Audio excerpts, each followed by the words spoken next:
Blessed morning everyone, Luzon, Visayas at Mindanao, Philippines. Isang mapagpalang umaga po sa ating lahat.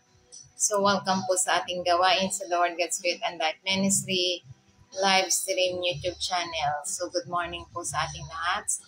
So welcome po.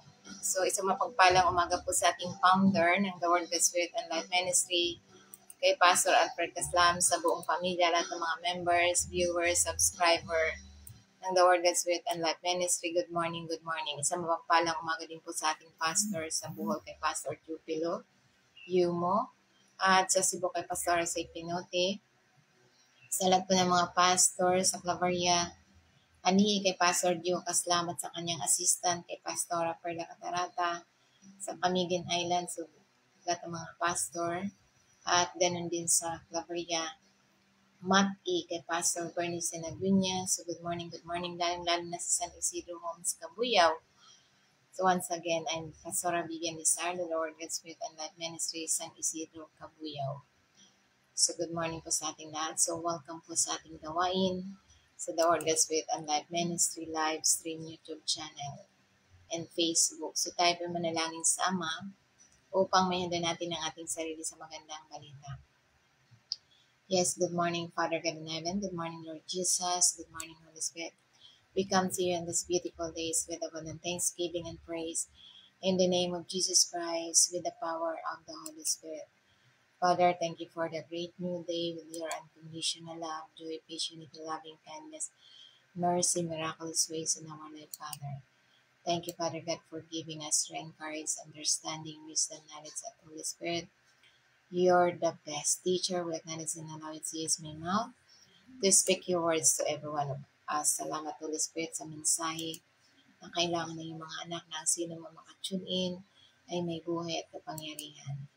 Thank you, Heavenly Father, sa trifle anointing to me, to your servant, to destroy, to cancel, to rebuke all the works of our enemies, against principalities, against power, against the rulers of darkness of this world, against spiritual wickedness in high places, Satan, demons, evil spirit, spirit of sickness, spirit of death, spirit of poverty, spirit of anxiety. I will destroy you in the name of Jesus Christ of Nazareth. Ginagapos kita, tinatalian kita, at pinabalik kita sa Hades sa iyong pinanggalingan.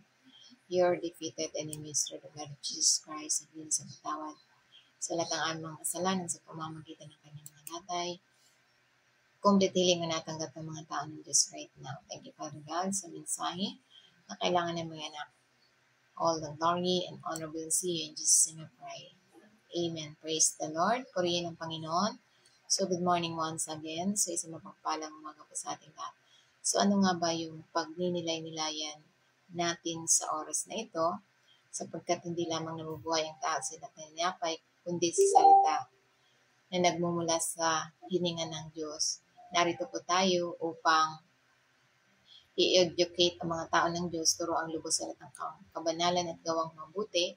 So ang lahat po ng mga kasulatan na pinasaan ng Diyos ay mapapakinabangan sa ikatututo na nasa katwiran at pamamaraan ng Diyos upang makamtan natin ang mga pagpapala spiritual, physical na pagpapala, emotional na pagpapala, at physical na pagpapala. So narito po tayo upang matuto ng salita ng Diyos. So, hindi po tayo nananakit or nanghusga ng iba.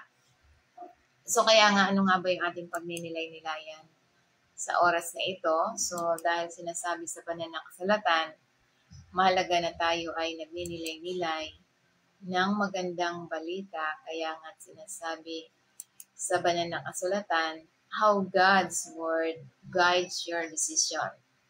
So paano ba ginagabayan ng salita ng Diyos ang iyong mga desisyon sa buhay? So kaya nga ito'y sinasabi na araw-araw dumaranas tayo ng maraming desisyon. Ang iba ay malaki at ang iba naman ay maliit. Sa mga sandali ng kawalan ng katiyakan o kalituhan, maaari tayong matuksong umasa sa sarili nating pangunawa or sa opinyon ng iba. Ngunit paano kung hinahayaan natin na gabayan tayo ng salita ng Diyos? Nasa Biblia ang lahat ng karunungan at direksyon na kailangan natin upang makagawa tayo ng makadiyos, matalinong desisyon na nagpaparangal sa Kanya at umaakay sa atin sa kanyang perpektong plano para sa ating buhay. Kaya nga ito ginagabayan tayo nito sa ating mga desisyon. Ang salita ng Diyos ay lampara sa ating mga paa at liwanag sa ating mga landas. Kapag umasa tayo sa kanyang patnubay at banal na kasulatan, inaayon natin ang ating mga desisyon sa kalooban ng Diyos na humahantong sa ating isang kasya siya at matuwid na buhay. Kaya nga narito kung paano tayo ginagabayan ng Diyos sa ating mga desisyon. Kaya nga, how God's words guides your decision. Paano tayo ginagabayan ng salita ng Diyos sa ating mga desisyon? Una, provides clear direction. So, una, ito yung salita ng Diyos ay nagbibigay ng kalinawan sa mga sandali ng paggawa ng desisyon na nagpapakita sa atin ng tamang landas na tahakin. Kaya nga sinasabi niya sa banal na kasulatan, sa Psalm 119 verse 105, sabi niya, your words is a lamp to my feet and a light to my path. So, ibig sabihin, ito yung sinasabi sa banal na kasulatan na kumikilos ng tulad ng isang lampara sa dilim na nagpapakita sa atin kung susunod na hakbang ay nagbibigay ng liwanag sa daan. Maring hindi nito inihahayag ang buong kalsada sa hinaharap, ngunit nagbibigay ito sa atin ng sapat na liwanag para susunod sa susunod na mga hakbang na pinipigilan tayong matisod. So kaya nga ito nagpapaalala sa atin ang salita ng Diyos, ang buhay ay hindi sigurado o madilim. Maaari tayong bumaling lamang sa kasulatan para sa kalinawan, karunungan at direksyon. Kaya nga ito yung kung ikaw ay nahaharap sa kawalan ng katiyakan, ang kasulatan ay nagbibigay ng liwanag para sa iyong sitwasyon na ginagabayan ang ating mga hakbang ng may karunungan. So kaya nga ang salita ng Diyos, so paano tayo itutuwid ng tamang landas kung hindi nagbabasa ng Biblia? So mahalaga na tayo nagbabasa ng Biblia sapagkat tulad na lamang sa isang halimbawa sa mga taga-Israelita, habang naghahanda sila sa pagpasok sa lupang pangako, inutusan sila ng Diyos, si Joshua na pagnilayan ang aklat ng kasulatan araw at gabi. Tinitiyak nito ng patnubay na ito na tayo ay magiging maunlad at matagumpay. Kaya nga't sinasabi niya sa banal na kasulatan, sa Joshua chapter 1 verse 7, be strong and very courageous, be careful to obey all the Lord my servant Moses gave you. Do not turn from it to the right or to the left, but you may be successful whatever you go. So ito yung sinasabi sa banal na kasulatan na dapat nating pagnilay-nilayan sapagkat sabi niya rito, ito yung utos ng Diyos habang tayo tumutuntong sa pamumuno, binibigyan nito tayo ng lakas, katapangan at walang pag-aanilangan na pagsunod sa mga utos ng Diyos bilang mga susi ng tagumpay at pagpapala sa bawat larangan ng ating buhay. Kaya nga't sinasabi niya sa banal na kasulatan sa Joshua chapter 1 verse 8, keep this book of the law always on your lips, meditate on it day and night, so that you may be careful to do everything written in it. Then you will be prosperous and successful. So ito lang pala yung sikreto kung bakit tayo ay magiging masagana at magiging matagumpay na tayo ay nagninilay-nilay ng magandang balita. So kung gusto natin na tayo maging matagumpay at maging maunlad, masagana, sundin natin ang tagubilin ng Diyos habang naghahanda na ito yung ang kalagahan ng patuloy na pagsasalita, pag-iisip at pagpasa sa buhay ng salita ng Diyos. Makapangyarihan ang pangakong kalakip nito Kapag nananatili tayong nakaugat sa salita ng Diyos, hahantong ito sa karunungan, tamang desisyon at tamang tagumpay sa kasaganaan sa buhay. So yan ang sinasabi na ito ay isang mahusay na prinsipyo sa buhay. Dapat tayo magsalita at dapat isipin natin at isabuhay natin ang salita ng Diyos. Kung magkagayoy, uunlad tayo sa pamamaraan ng Diyos. So kaya kapag sa pamamaraan ng Diyos, hindi mauubos ang ating pag-unlad. Ibig sabihin, hindi mapipigilan yung ating pag-unlad. Walang makakapigil sa ating pag-unlad. Kapag tayo ay iniisip natin, isinasabuhay at isinasalita natin ang salita ng Diyos. So iyan ang sinasabi sa banal na kasulatan. Kaya nga, how God's Word guides your decision. So kaya nga ito'y sinasabi, pangalawa, it helps you understand God's will. So kapag tayo ay, ang salita ng Diyos, tinutulungan tayo na maunawaan ang kalooban ng Diyos. Kapag mas nagbabasa at nagbubulay-bulay tayo sa salita ng Diyos, nagiging mas malinaw sa atin ang kalooban ng Diyos. Ang Biblia ay naglalaan ng mga simulain kung saan tayo makakagawa ng mga pasya na nagpaparangal lamang sa Diyos. So kaya nga't mahalagang mensahe na tinuturo sa bawat isa sa atin na tayo ay manatiling nakaugat, mananatili tayo sa salita ng Diyos at isinasabuhay natin ito. So kaya nga ito'y sinasabi na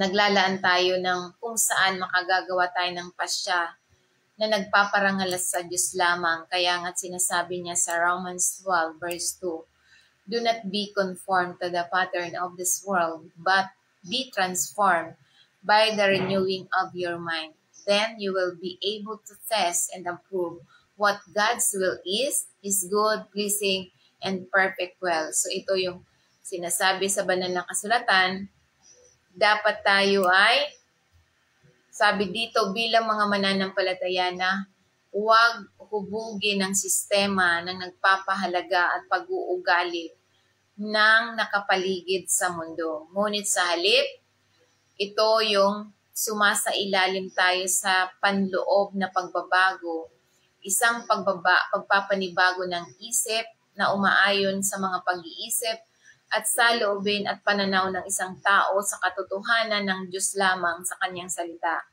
Ang panloob ng pagbabagong ito ay nagbibigay daan sa isang tao na makakilala at isabuhay ang kalooban ng Diyos na palaging mabuti, kasiyasya at perpekto. So kaya nga't ito'y nagpapaalala sa bawat isa sa atin na ang tunay na pagbabago ay nangyayari mula sa loob palabas. At habang ang ating mga isipan ay nababago ng salita at Espiritu ng Diyos, ang ating buhay ay natural na nagsisimulang magpakita ng kanyang perpektong layunin para sa buhay mo, para sa iyo, para sa buhay ng bawat mananampalataya. Kaya nga't isang halimbawa dito, our Lord Jesus Christ, mababasa natin sa Luke chapter 22 verse 42. Sabi niya, Ama, Ama, kung ibig mo, alisin mo ang sarong ito. Gayunman, huwag ang aking kalooban, kundi ang iyo ang mangyari. So ito yung sinasabi sa banal na kasulatan ng paghahanay ng Panginoon Jesucristo sa kalooban ng Diyos sa paggawa ng mga desisyon ay nagpapakita sa atin ang kalagahan ng pagsuko ng ating kalooban at plano sa Diyos lamang. So kaya nga ito'y mahalagang mensahe na tinuturo sa bawat isa sa atin na ito'y ang panalangin ng Panginoon Jesucristo na inahayag nito ang kanyang matinding paghihirap at pagiging sangkatauhan, gayunman ang kanyang perpektong pagpapasakop sa kalooban ng Ama lamang. Isang makapangyarihang halimbawa ng pagsuko, pagtitiwala at pagsunod sa harap ng pagdurusa. Kaya ano pa yung how God's Word guides your decision. Number 3, offer wisdom for life choices. So, ibig sabihin, ito'y nag-aalok ng karunungan para sa mga pagpipilian sa buhay. So, ang Biblia ay punong-puno ng karunungan na maaaring ikapit ang ating pang-araw-araw na mga desisyon na tumutulong sa atin na gumawa ng mga pagpili na humahantong sa buhay ng kapayapaan, pagpapala at kabanalan. So kaya nga't mahalaga na ina-acknowledge natin ang Diyos sa bawat aspeto ng ating buhay. So kaya nga't ito ay isang magandang paalala na sinasabi sa Biblia na ito'y mahalaga na tinuturo sa bawat isa sa atin. Kaya nga sinasabi niya sa Proverbs 3 verse 5, trust in the Lord with all your heart and lean not on your own understanding. Verse 6, in all your ways submit to Him and He will make your path straight. So ibig sabihin na tayo magtiwala lamang sa paglalaan sa Diyos, ng Diyos. Na ito yung sinasabi na nagbibigay na isang makapangyarihan para sa paggawa ng matalinong mga desisyon. Ang susi ng buong pusong pagtitiwala sa Diyos, hindi umaasa sa ating sariling limitadong pangunawa kung ano ang tilang tama sa sandaling ito. Kapag isinuko natin ang ating mga desisyon sa Diyos at kinikilala na siya sa bawat bahagi ng ating buhay, nangako siya na gagabayan niya tayo at itutuwid ang ating mga landas. Ibig sabihin ay aakayin niya tayo sa tamang direksyon.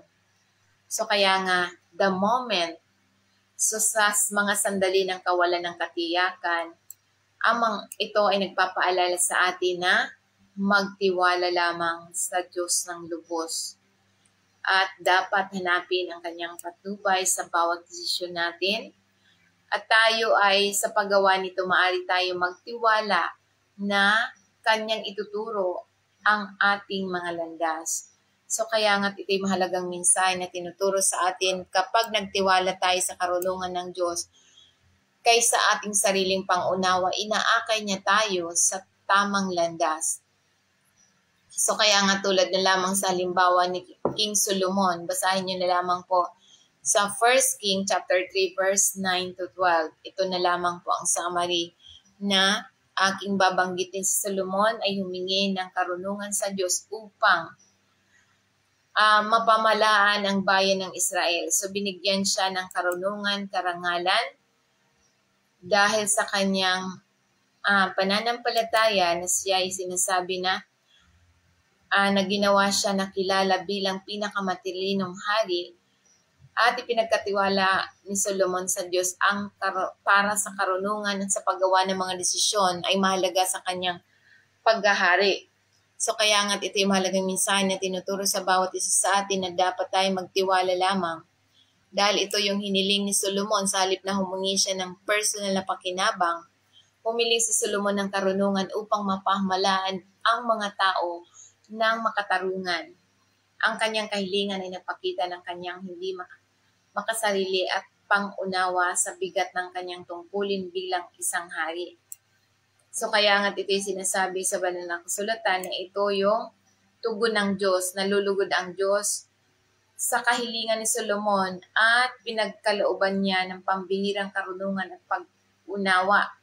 So nangako rin ang Diyos kay Solomon ng kayamanan at karangalan na hindi niya hinihiling kasama ng mahabang buhay, depende sa kanyang pagsunod. So kaya nga ito ay mahalagang mensahe na tinuturo sa bawat isa sa atin na mahalaga ang pag-a-acknowledge na dapat nagpapasakop tayo sa Panginoon. So kaya nga't mahalaga na tayo ay nagpapasakop sa Diyos. Kaya nga't sinasabi niya sa banal na kasulatan, ano pa ang dapat nating tandaan? How God's Word guides your decision. So ito, it helps you avoid wrong decision. So kapag tayo nagpapasakop sa Diyos, tinutulungan tayong iwasan ang mga maling desisyon. Sa pamamagitan ng pag-alam na sa salita ng Diyos, maiwasan natin ang mga patibong at pagkakamali na nagmumula sa maling desisyon o makasalanang pagpipilian. So kaya nga sinasabi niya sa Psalm 119 verse 11, Itinago ko sa iyo ang salita sa aking puso upang hindi ako magkasala laban sa iyo. So kaya nga ito'y sinasabi sa banal na kasulatan na binibigyan diin ang kalagahan ng pagsasanib ng salita ng Diyos. Hindi lamang sa pagbabasa o pakikinig dito, ngunit ginagawa itong bahagi ng kung sino tayo. Kapag ang salita ng Diyos ay malalim na nakatanim sa ating puso at sa ating mga puso, ginagabayan nito ang ating mga desisyon. Hinuhubog ang ating paggawi at pinalalakas tayo upang labanan ang tukso. So kaya nga ito'y mahalagang mensahe ng banal na kasulatan na ito'y isang malakas na paalala ng espiritual na paglago ay nagmumula lamang sa higit na kaalaman. Ito ay tungkol sa pagpayag sa banal na espiritu sa kasulatan na baguhin tayo mula sa loob palabas. Kapag alam natin ang salita ng Diyos ay hinahayaan itong manahan ng sagana sa atin. Mas handa tayong mamuhay sa pagsunod at pagpaparangalan siya sa bawat larangan ng ating buhay. Kaya nga, God's Word act as a safeguard protecting us from wrong decision that leads to destruction. So kaya nga, ito yung sabi ng Panginoon, kaya nga tulad na lamang sa halimbawa ni David, si David, mababasa natin yan sa 2 Samuel chapter 11. So ibasahin nyo na lamang po. Dito, hindi umasa si David sa karunungan ng Diyos at gumawa ng maling desisyon sa relasyon nila kay Bathsheba. Nagbunga ito ng kasalanan ng mga bunga. Kung bumaling siya sa salita ng Diyos para sa patnubay, maaring maiwasan niya ang kalunos-lunos na pagbagsak nito sa pagkakasala. So kaya nga ito'y sinasabi sa banal na kasulatan upang tularan natin na huwag tayo magkasala laban sa salita ng Diyos, laban sa Diyos. Kaya nga how God's Word guides you. Sinasabi sa banal na kasulatan na ito yung sinasabi, it guides through prayer and the Holy Spirit. So sa pamamagitan ng panalangin at ng banal na Espiritu, gumagana ang salita ng Diyos kasama ng panalangin at ng Espiritu Santo upang gabayan ang ating mga desisyon. Habang ikaw ay nananalangin, ginagamit ng banal na Espiritu ang salita ng Diyos upang bigyan ka ng kaunawaan at kapayapaan tungkol sa mga desisyon na kailangan nating gawin.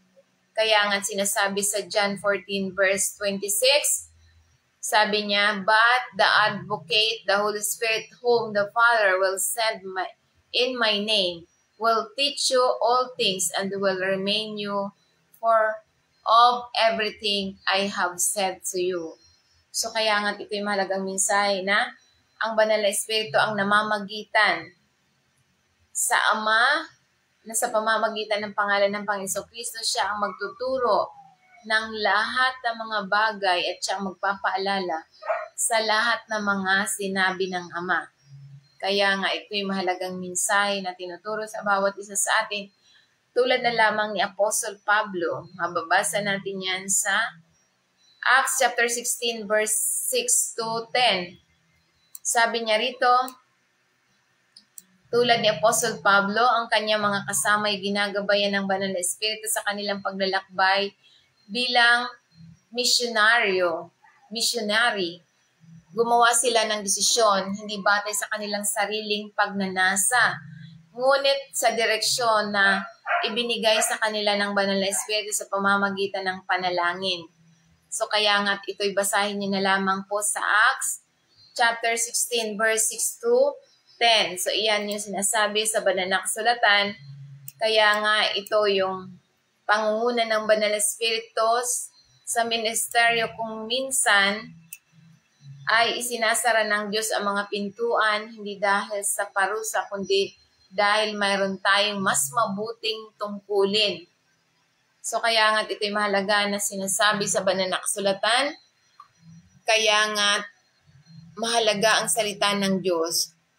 So kaya ito'y sinasabi pa, kaya't dumuan sila Nang gabing yun, nagpakita si Apostle Pablo sa isang pangitain ng isang lalaking taga Macedonia na nakatayo at nakipag-usap sa kanya, pumunta ka sa Macedonia at tulungan mo kami.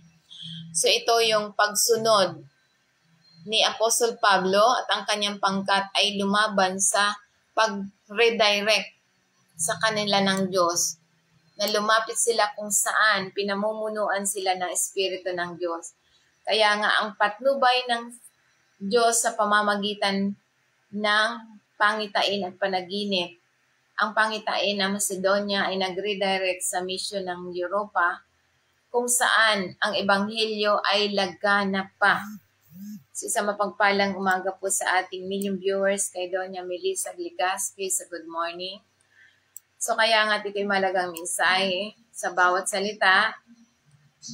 So ito yung nang magkaroon ng kalinawan si Apostle Pablo, hindi na siya at ang kanyang kapunan ay nag-atubili. So hindi na siya nag-atubili dahil sa banal na Espiritu Santo ng Diyos na nananahan sa bawat sumasampalataya. Kaya nga kung nais natin na tayo ay ang banal na Espiritu ang mangungusap sa atin sa pamamagitan ng how God's Word guides your decision. So kaya nga ito'y mahalaga na decision natin, na piliin natin na tayo sumampalataya sa Panginoon Jesucristo. So kung handa na tayo po ay manalangin. So ito sinasabi sa banal na kasulatan, kaya nga't mahalaga ang mensahe na dapat nating pagnilay-nilayan sapagkat kapag ang mga pinto ay nasara o ang mga plano ng Diyos ay nabago ng hindi inaasahan, maaari itong ang may kamay ng Diyos ang nagre-direct sa bawat isa sa atin. Ang Banal na Espiritu ay aktibo pa rin at nagsasalita sa mga puso sa pamamagitan ng kapayapaan, panalangin, mga pagkakataon, at kung minsan ay mga pangitain. So kaya nga't ito'y mahalaga na tinuturo sa bawat isa sa atin na maging sensitibo tayo at handang ayusin ang ating mga plano ng may pananampalataya. Kung saan patungo ang Diyos, siya ang nagbibigay sa atin. So kaya nga't ito'y mahalagang mensahe. Kaya nga kung gusto natin na ito yung dapat natin gawin bilang mga mananampalataya, kapag hindi ka sigurado tungkol sa isang desisyon, bumaling tayo sa Diyos. Ito ay hindi lamang gagabay sa ating paggawa ng matalino at makadiyos na pagpili, ngunit makakatulong din ito sa atin na iayon ang ating buhay sa Kanyang kalooban. Magtitiwala sa Kanyang salita kasama ang Kanyang banal na Espiritu Santo ay magbibigay ng lahat ng patnubay na kailangan mo, kailangan ko at kailangan nating lahat. So kaya nga ito yung magandang balita. Kaya kung handa na tayo ay papatnubayan tayo ng Diyos na siya ang magtuturo, mag-guides sa ating mga desisyon. Ito lamang ang tanging paraan na tayo magpasakop sa pamamahala ng ating Panginoon Jesucristo. Siya ang ating Panginoon, siya ang ating buhay sa pamamagitan ng panalangin. Tayo po'y manalangin sa Ama. Sundan po natin ang panalangin ito. Heavenly Father, alam kong pinaghiwalay ako sa aking kasalanan mula sa iyo. Salamat sa pagpapadala mo sa iyong bugtong na anak upang mamatay sa aking lugar sa katlong araw ay muling nabuhay para sa aming lahat. Panginoon Jesus, kailangan kita, nagtitiwala ako, patawarin mo ako sa aking mga nagawang kasalanan sa isang salita at sa gawa. Salamat sa pagpapatawad mo sa aking mga kasalanan, binubuksan ko ang pintuan ng aking buhay. At inaanyayahan kita sa aking buhay bilang aking Panginoon at magligtas. Salamat sa pagtanggap mo sa aking saniwalang hanggang pamilya. Salamat ikaw po ang mag-hari sa trono ng aking buhay. At sulat mo ang aking pangalan sa aklat ng buhay. Ito ang aking dalangin sa pangalan ni Jesus. Amen. Praise the Lord. Purihin ang Panginoon. So, good morning po sa ating lahat. So, yan ang magandang balita na ipinag sa atin. So, kaya tayo ay manalangin sa Ama. So, tayo ay manalangin sa Ama. Yes, Father God. Salamat in the name of Jesus Christ with the power of the Holy Spirit. Panginoon, salamat sa kaloob ng iyong salita. Salamat na tinutulungan mo kaming hanapin ang iyong patnubay sa lahat ng aming mga desisyon. malaki man ito o maliit. Salamat Ama na tinuturuan mo kami magtiwala lamang sa iyo ng buo at gumawa ng mga pagpili na nagpaparangal na lumuluwalhati sa iyo, Panginoon. Salamat Ama na ang iyong salita ay maging ilawan ng aming mga paa, liwanag sa aming mga landas. Kaya salamat Ama sa iyong salita na kami ay punong-puno ng biyaya, pagpapala na wala ng sapat na silid na kalalagyan, na mga pagpapalang ipinagkaloob mo sa bawat isa, lalong-lalo na yung mga tumutulong sa iyong gawain. I'm willing to train and to make your disciple, Father God. Salamat Ama na sa iyo lamang namin pinagkakatiwala ang lahat ng mayroon sa amin, financially, spiritually, physical at emotional na pagpapala. Salamat Ama na mananatili ito hanggang kami naghihintay sa iyong pagbabalik. Salamat Ama habang kami naghihintay sa iyong pagbabalik. Salamat Ama sa pagpapadala mo ng million soul. I'm willing to train and to make your disciple, Father God, habang hindi pa kayo dumarating sa sanlibutan. Kaya salamat Ama na pinapadala mo rito ang million soul sa ating gawain. Thank you, Father God. Equip to train and to make your disciple, Father God. Thank you, Father God. Thank you, Lord Jesus. Thank you, Holy Spirit. All the glory and the honor belongs to you. In Jesus' name we pray. Amen. Praise the Lord. Purihin ang Panginoon. Good morning and God bless po sa ating mga million viewers. Kay Doña Chona Pagalan. So good morning po sa ating lahat. Doña Melissa Vilgaspe. Thank you po sa ating lahat. Good morning and God bless po sa ating lahat. Bye for now. Hanggang sa muli po nating gawain. God bless at ingat po tayong lahat. Bye.